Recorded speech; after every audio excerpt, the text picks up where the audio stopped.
Welcome to the grammar of Surah 102, Surah At-Takathur, which is translated as the piling up, the hoarding, and many other names. So there are about 8 verses in this surah. We will do the sparsing or grammatical analysis of every word, and then at the end we will translate, read some translations from the comparative study in the website islamicity.org slash Quran search. Okay, so let's go. Alhaakum at-takathur is the first verse, which means the act of multiplying occupied you or you all. These meanings which you see on the screen are all gotten from the Penrice dictionary. Okay, so it's not the eventual translation, so it may sound awkward. Okay, I'm doing this for the sake of language learning. Alright, so alhaakum at-takathur. Now alha means occupied, is from al-haya, so af'ala is from lam haya, which means occupy, distract, or divert, and so on. So it is a verb, so function wise it will also be a verb. Okay, so I'll just write there, it's a verb. Okay, and every verb has a subject of verb. In this case it's takathuru, you know, from the dhamma here, and you'll just put it a subject of verb here. Okay, and the you here is whoever that is occupied by the act of multiplying, therefore it becomes object of verb. So force wise, the verb pushes the subject of verb and the verb lifts the object of verb. Okay, so you're done with that. It's quite easy, right? Okay, hatta zurtum al-maqabir. Just one thing, if you are watching this, it's usually good, if I'm you, I would have another screen where it's the corpus Quran, the syntactic tree bank, where the grammatical analysis is there, and you sort of compare with what I'm doing with corpus Quran. Well, if you can, then it would enrich your understanding of the grammatical analysis of the surah. Okay, alright, let's continue. Hatta zurtum al-maqabir. Hatta is usually, well, maybe not usually, but maybe half of the time it's a preposition in this case. Okay, preposition, so we say it's a particle of preposition, but the case here is that you see that zur, which is the next word, is a verb. Okay, usually after preposition is a noun. Now in this case it's a verb, and you'll see how the grammatical analysis is done, the sparsing is done when that happens. So zur is a verb, so just put a verb here, zurtum. So who is visiting, or who visited, which is the tum, you all. So this is a subject of verb. This is quite straightforward. And what is visited? The cemeteries, which is the object of verb. Okay, so the arrows will just go usual, right? So in contrast to the first verse, where you have the object of verb come first and then subject of verb, which is a reverse structure of VSO, verb subject object. But in the second verse you have the usual or the typical structure of the VSO structure. Now what's wrong, what's still missing here is the gap. So you have a preposition, what comes after it is a verb. Okay, so you take all the VSO structure, so VSO structure here, you can call it VS, you can call it VSO. Okay, so these terms, sometimes I unconsciously change terms, not because to confuse you, but to enrich your understanding of things. Okay, so Okay, I'll just let it be as, okay, because that's what we have been normally doing.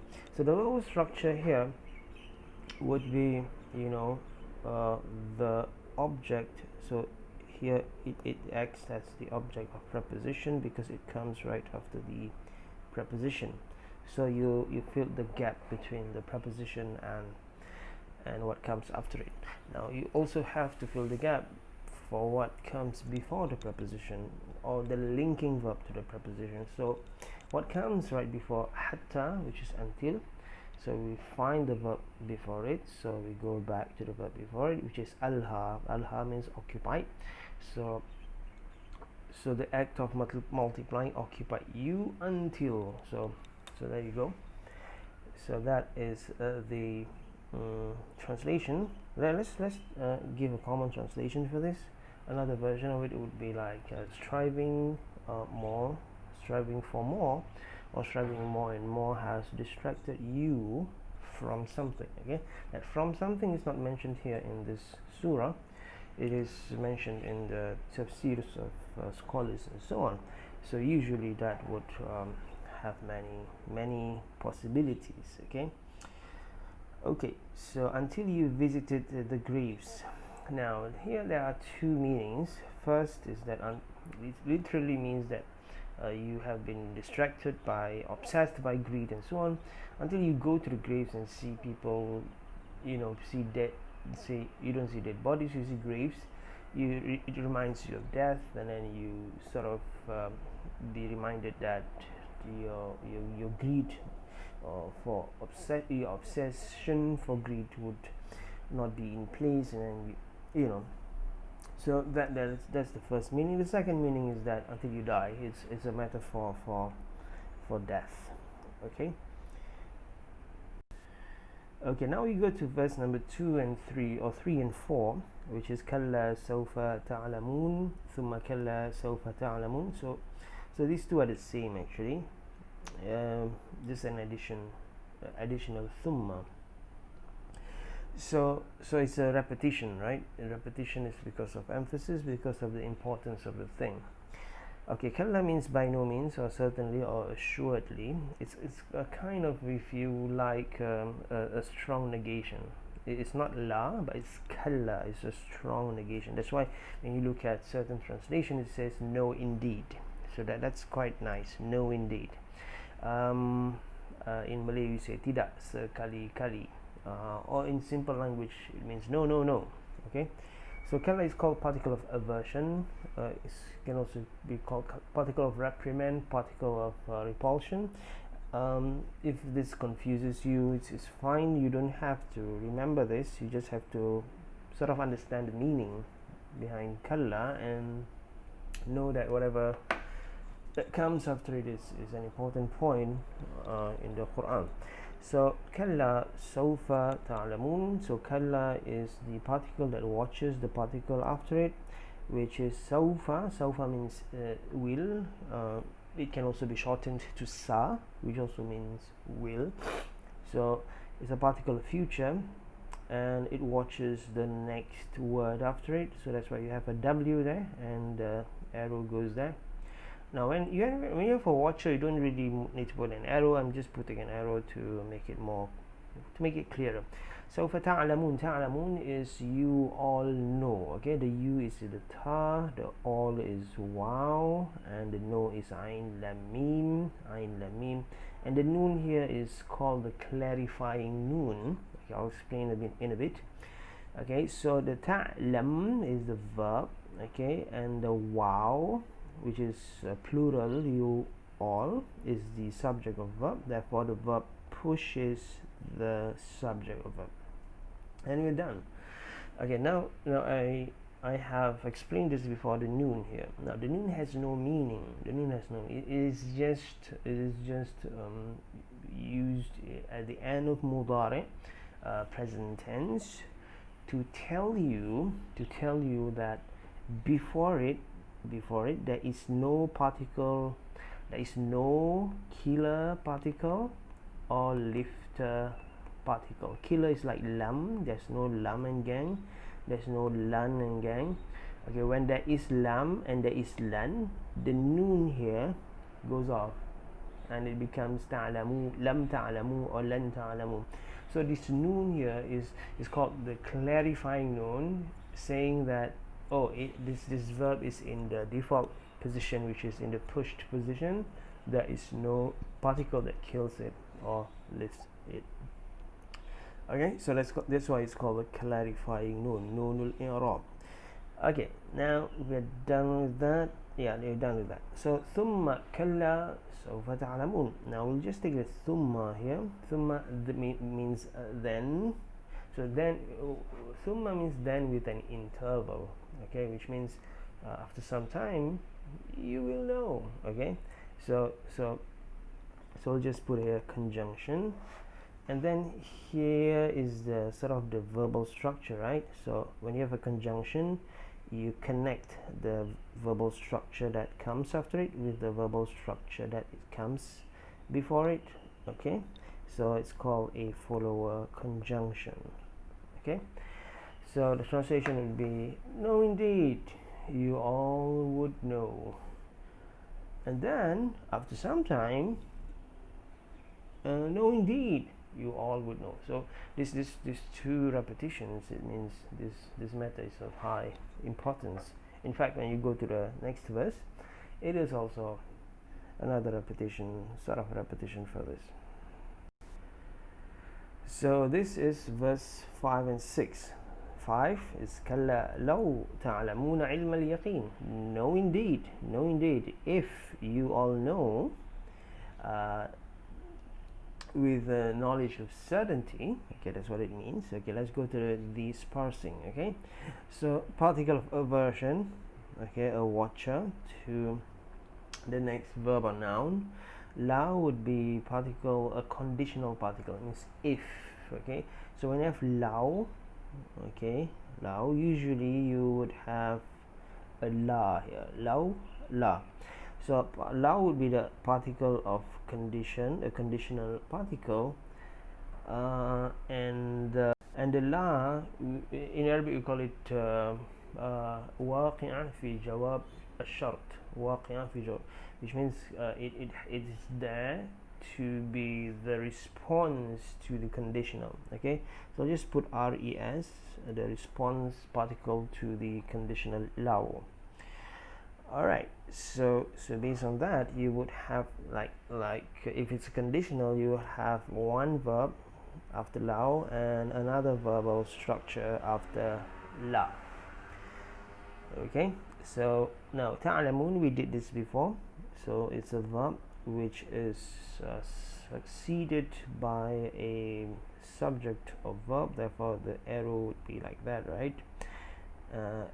Push that. So this conditional watch, just it does nothing, so you just say it watch.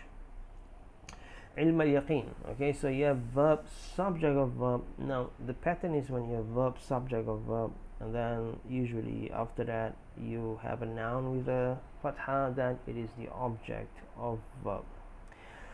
Object of verb. And therefore the arrow goes like that, right? So that's a lifting force there.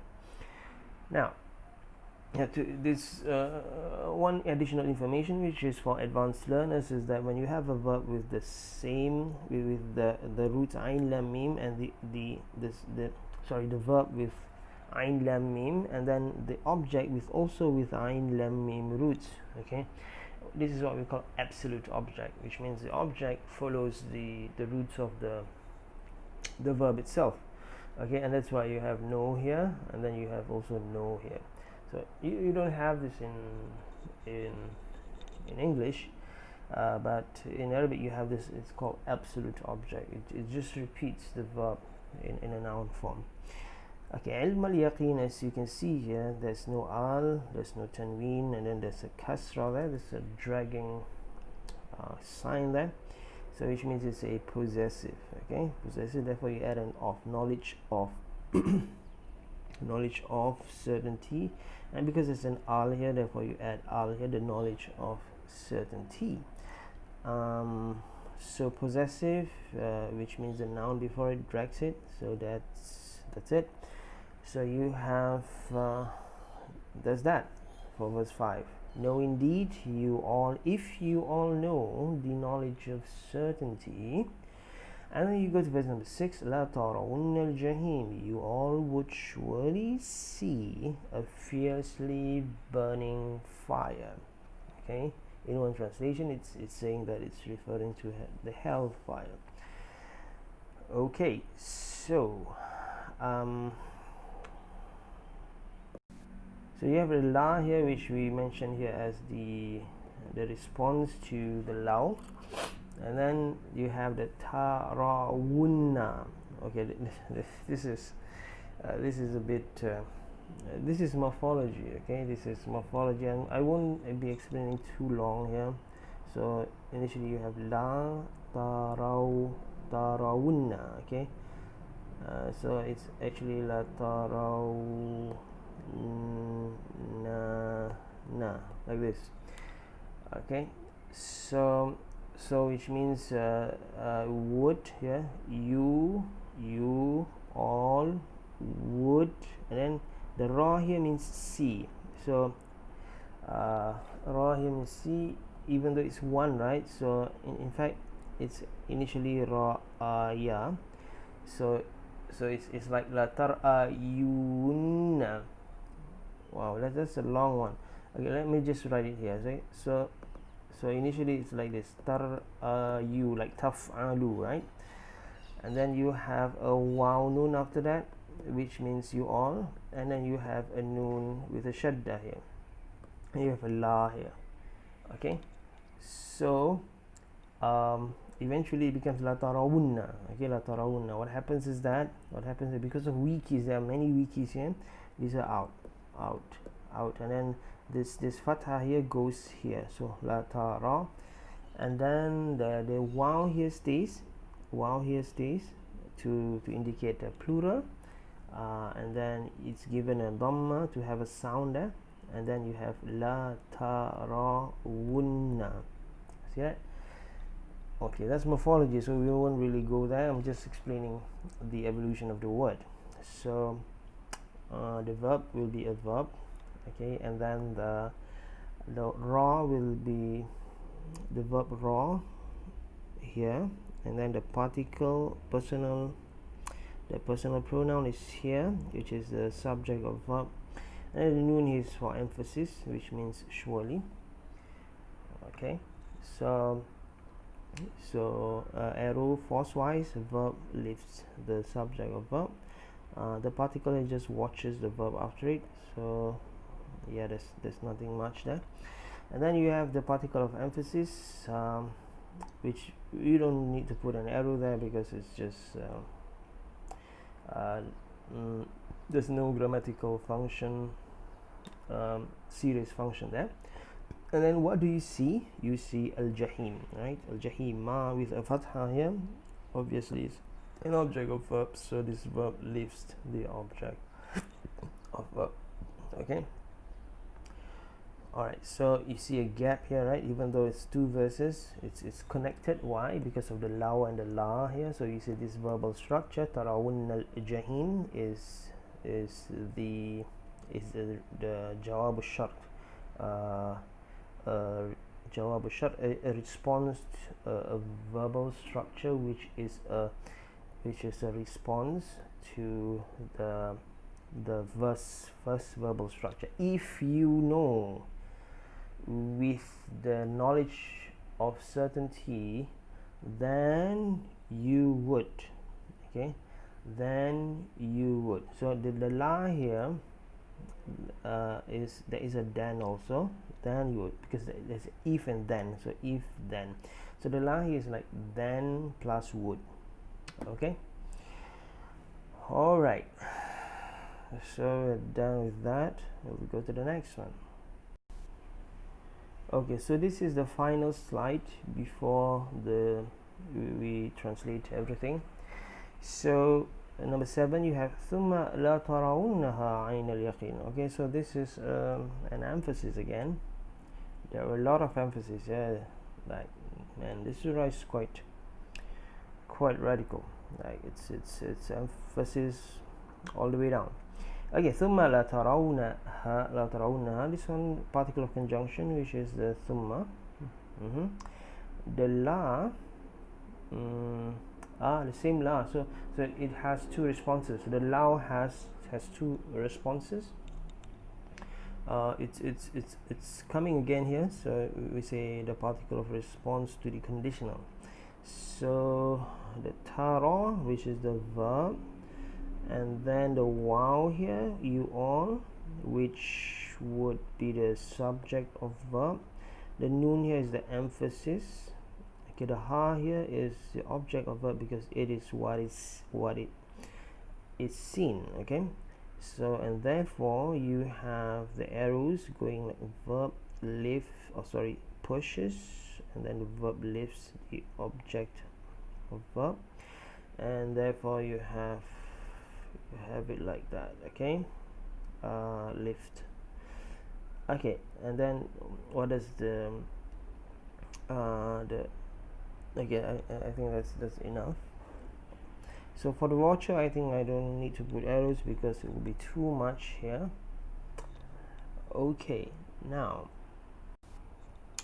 okay, so this aina, right? So aina, remember when you see an aina with a fatha, when you see a noun with a fatha,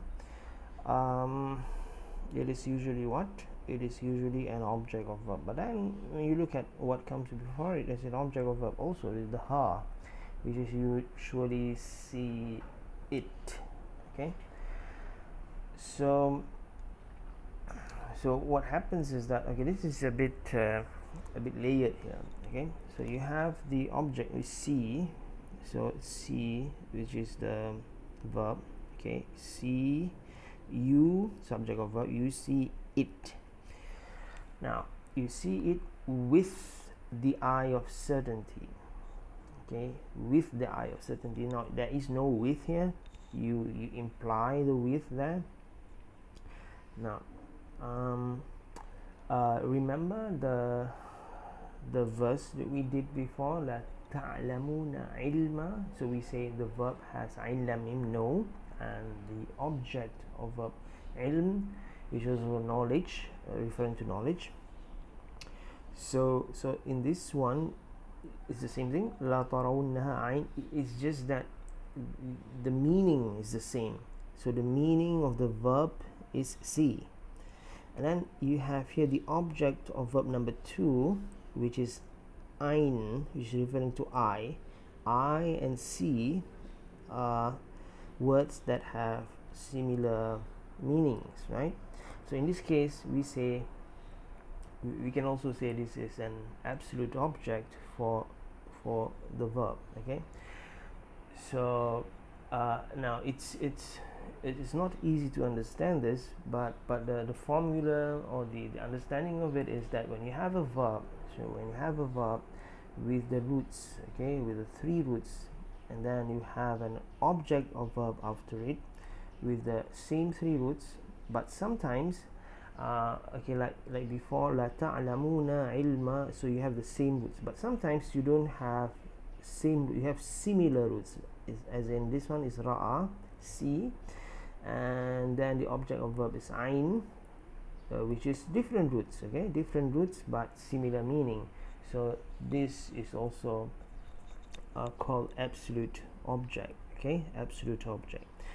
The tricky thing about this is that it doesn't really mean an object. Okay, in English, but you will say the meaning will be you will see it with the eye of certainty. So you don't say you will see it eye of certainty. So that's the tricky thing, and this is one of the strangeness of Arabic language, where you can have such an object of verb. Alright, so when you translate, you'll add a with, and you'll put a the here because this is a possessive to a definite noun. Okay, so you have ayn al-yaqeen. See that again? See that possessive structure? No al, no tanween. There's a kasra here, therefore it's possessive. Therefore you add an off here. So the I, you added the here because of the al here. So the absolute certainty. you translate it as, then you would all surely see it with the eye of certainty. Okay, and then next one. Okay, let's do the arrows here. Okay, a drag here, and then this the verb also have a second object of verb which is lifted, and the arrows are done that. And of course this is a conjunction.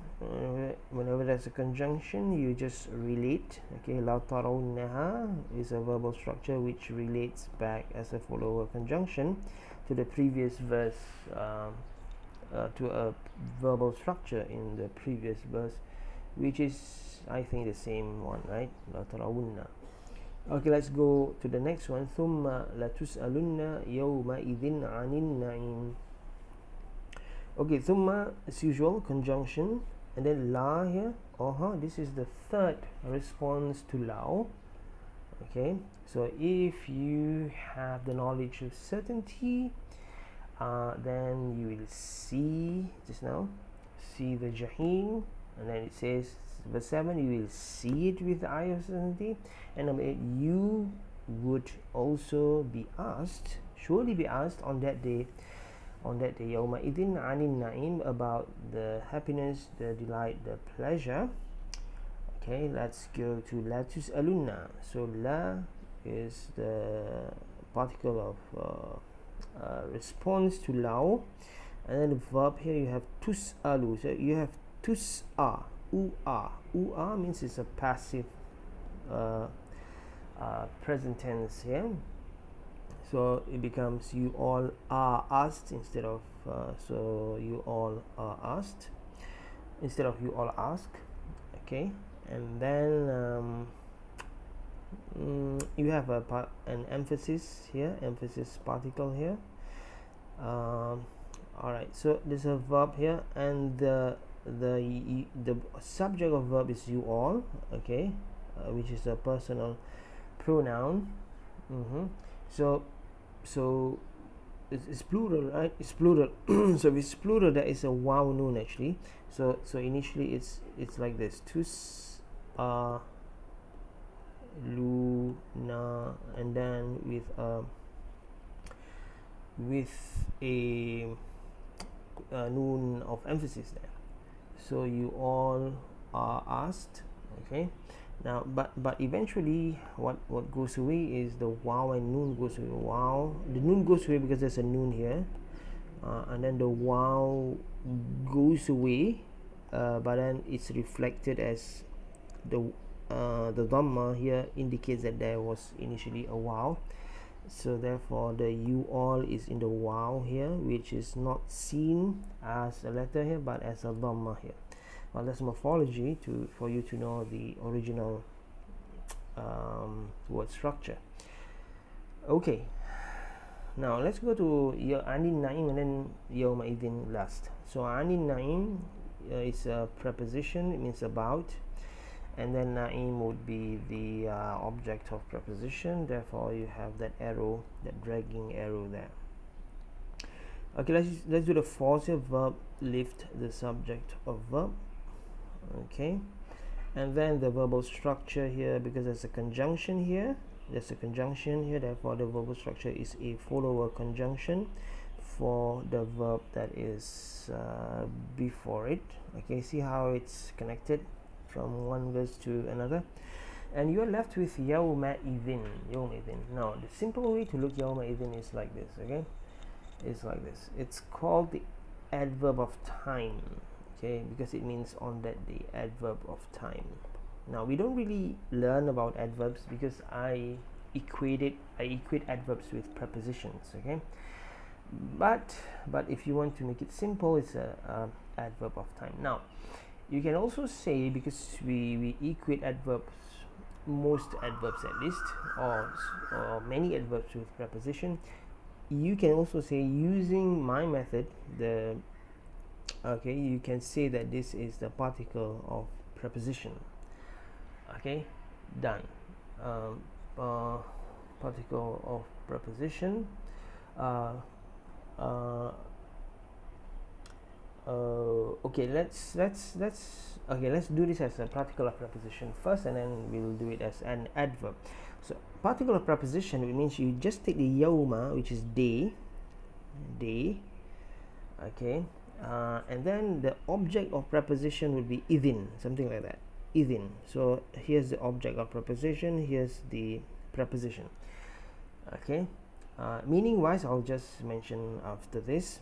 So based on that, you have this sort of prepositional phrase, PP, right? So prepositional phrase, you need to find a linking verb, so you link it with the verb before it, okay, and then you are done with it. You also have to link anin 9, the preposition, the second prepositional phrase, to also asked about the pleasure. Okay, so you can do it like that, or you can take the whole thing and say this is an adverb, okay. And an adverb is like a preposition also, it needs a linking verb, and you also link with the previous, okay, same thing, okay. If you're confused, just choose one and then that's fine, okay. Now I'm going to explain another advanced thing, which if you don't understand, it's fine. But this is, I think you would understand it. This is to just clarify you why is this structure like this. Yauma means the day, so plus idhin, actually it's just plus id.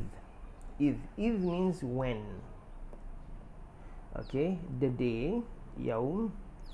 So when it is always used in language, okay, you know, like even like in all languages, when a phrase is used repetitively, it becomes combined, right? So you have like downtown, right? Downtown, so initially it's down in town, and then it becomes downtown because of usual frequent usage. So same like this, yawma idhin. So initially it's yawma idh, and what it means is the day when what, okay, the day when. So you go back to the previous verb, okay. Yawma idh tarawunnaha, which is where, which is here, okay. So that it was the original the structure is like this. Thumma latus'alunna yawma idh tarawunnaha ayn al-yaqin, which means what?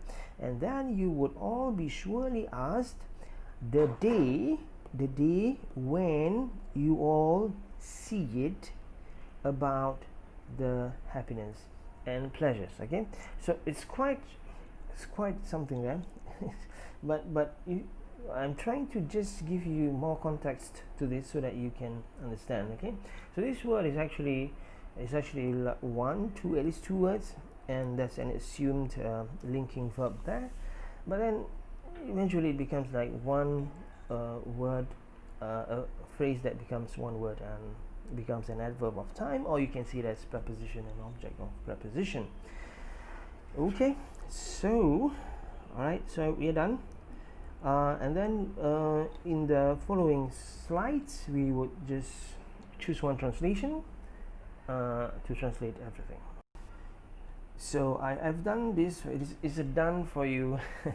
Slides, 8 slides, as you will see, okay. There are 8 more slides, but I'm just going to read, okay, read from one of these translations. As you can see, these are 11 translations, okay. I usually ask you to go here, but you know, it's sometimes it's a hassle for you to go, so I'm providing everything for you here, done for you. So this is verse number 1. If you go to islamiccity.org/Quran search, and then you will there will be a box where you can put a surah number. So you put surah number 102, for example, and you click search, and you get a translation, just one translation, usually Muhammad Asad's translation, and then when you go verse by verse, and then every verse there is this word that you can click on, which is translations. When you click on it for any verse, you will get 11 more translations for that particular verse. And what you're seeing here is the first translation, is the 11 translations of the first verse, okay, which is Alhaakum at-takathur. Alhaakum at-takathur. So once you do this, this will really expand your mind in looking at the dimensions of meaning. Okay, so this is verse number 1. As you can see 11 translations, and you get 11 different translations. Some of them are similar, but as you can see here, it's quite fluid. Translations are quite fluid, even tafsirs are quite fluid. And when you're exposed to such stuff, you will be like, you will feel lighter, you will feel freer in terms of looking at things. Okay, it's not just a rigid thing. That the Quran is not rigid, it's quite flexible. Okay, we'll just choose Halim's translation. Okay, so Halim's translation is number 6 here, as you can see, number 6. So Alhaakum at-takathur means striving for more distracts you. Next one. So verse number 2 is Hatta zurtum al-maqabir, until you go into your graves. Okay, till you go into your graves.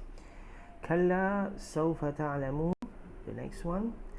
No, indeed, you will come to know. Thumma kalla sawfa ta'lamun, no, indeed, in the end, you will come to know or to understand. Kalla law ta'lamuna ilma al-yaqeen, no, indeed, if only you knew for certain. La tarawunna al-jahim, you will most definitely see hellfire. Thumma la tarawunnaha ayn al-yaqeen, and you will see with the eye of certainty. And the last one would be Thumma la tus'alunna yawma idin 'anil na'im, on that day you will be asked about your pleasures. Okay, so you can rewind and see what are the other translations for this, or better than this is you can go to islamicity.org/Quran search.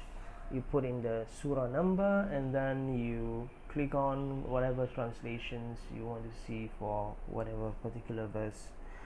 Okay, so that's it for this video. See you in the live session. Thank you for watching, and that's it.